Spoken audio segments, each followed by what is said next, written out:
प्रयागराज की पावन भूमि जहां गंगा, यमुना और अदृश्य सरस्वती का पवित्र त्रिवेणी संगम होता है।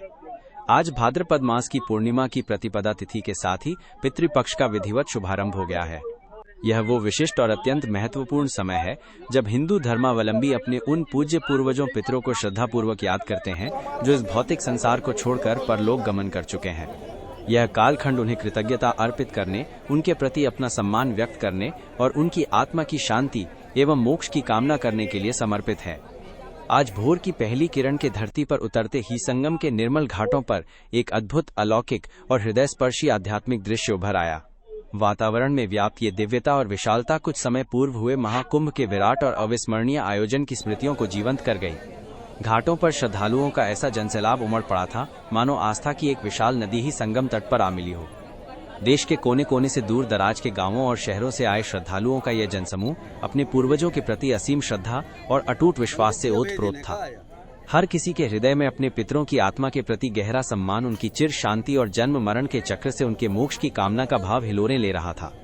ब्रह्म मुहूर्त यानी सूर्योदय से पूर्व के पवित्र क्षणों से ही संगम के घाटों पर हर हर गंगे जय मां गंगे के उद्घोष और वैदिक मंत्रोच्चार की गूंज सुनाई देने लगी। यह ध्वनि धीरे धीरे प्रखर होती गई और समूचे वातावरण में एक आध्यात्मिक ऊर्जा का संचार करने लगी। श्रद्धालु अपने कुल के तीर्थ पुरोहितों के मार्गदर्शन में संगम के पवित्र किनारे पर बैठकर विधि विधान से विभिन्न रीतियों को संपन्न कर रहे थे। पिंडदान इस अनुष्ठान का एक केंद्रीय भाग है।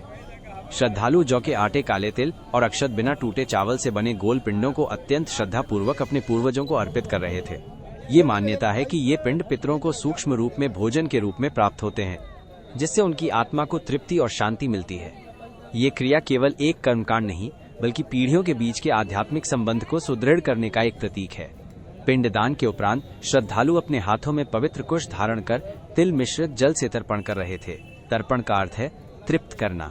ये क्रिया पितरों की आत्मा की प्यास बुझाने और उन्हें शीतलता प्रदान करने का एक माध्यम मानी जाती है। जल की धाराएं कुश के अग्रभाग से होते हुए पितरों के लिए अर्पित की जा रही थी, मानो वे ब्रह्मांड में अपने दिवंगत प्रियजनों तक सीधे पहुंच रही हों। पिंडदान और तर्पण की इन पवित्र रीतियों को गहन श्रद्धा के साथ पूरा करने के बाद श्रद्धालु त्रिवेणी की पावन धाराओं में डुबकी लगा रहे थे।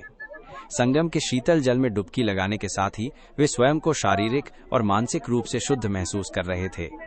जल से बाहर आने के बाद वे हाथ जोड़कर भगवान सूर्य देव, जो समस्त ऊर्जा और जीवन के स्रोत हैं, तथा मोक्षदायिनी गंगा मैया से एकाग्र चित्त से प्रार्थना कर रहे थे।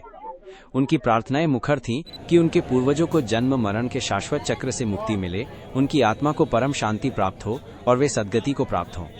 ये पूरा वातावरण आस्था, भक्ति, कृतज्ञता और प्रेम की ऊर्जा से सराबोर था।